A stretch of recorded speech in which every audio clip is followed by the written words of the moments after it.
Donald Trump's ongoing legal problems have the possibility, if he gets convicted, of completely destroying his chances of winning the November election. But even if he is acquitted, or if all the trials, other than the Manhattan one, do not take place till after the election, don't worry, folks, because there's actually one group of people in the United States that could easily swing the election and prevent Donald Trump from becoming president again. Our hope for keeping Donald Trump out of the White House lies on one very specific demographic.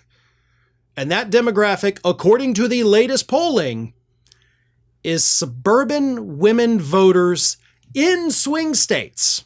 So not just suburban voters, not just suburban women voters, but suburban women in swing states. That small subset of American voters likely hold all the power in this year's elections. And get this, they're pissed off at Donald Trump because of his stance on abortion. Let me read you the poll numbers here.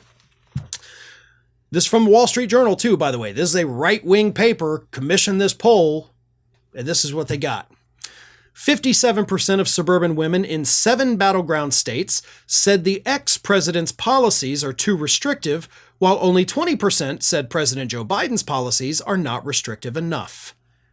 That issue, the restrictive versus not restrictive, is of course women's reproductive health freedom, or if you'd rather say it, abortion.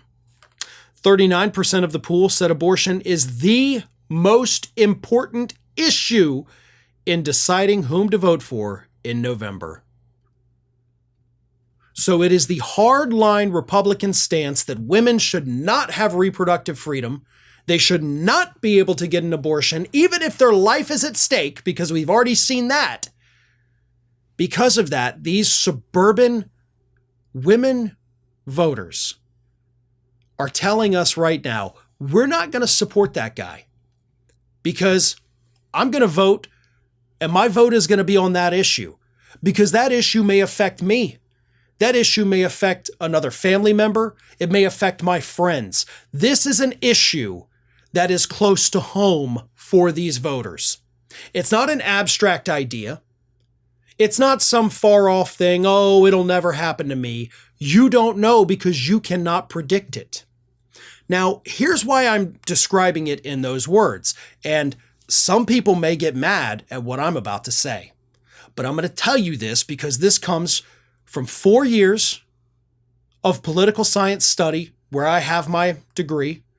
This comes from 20 years of being involved in the political world, in progressive media, studying, reading, learning for 2 decades.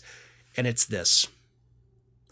Voters, typically, when it comes time to head to that voting booth in November, they're not going to be worried about what's happening halfway across the world. They're not. They don't. They're not going to be worried about this, oh, immigrants are coming in, immigrants are coming in. They're not. Do you know why? Because there's now a superseding issue for them. Now, I'm not saying that voters never worry about those things. They do. But when there is a superseding issue that directly affects them, like the issue of abortion, that comes ahead of immigration. That comes ahead of what's happening over in the Middle East. And here's why. As I just stated, it affects them personally, or it affects a family member, or it affects a friend or a coworker. So it is something that they can internalize because it's their issue. The immigration issue, well, they're going to think, yeah, it's really not affecting me. I mean, I know it's a problem, but am I actually being affected by it? No. Middle East, right? Well, it's a problem. There's horrible things happening, but does it actually affect me? No, it really doesn't. The abortion issue does, though. So again, a lot of people are probably going to take issue with what I just said, but I am drawing upon an education and 2 decades of experience when I tell you these things. If there is an issue that actually affects voters directly versus abstract issues that do not, every single time They're going to vote for the issue that affects them directly. And right now, that is abortion. And Republicans have absolutely lost this demographic on that issue.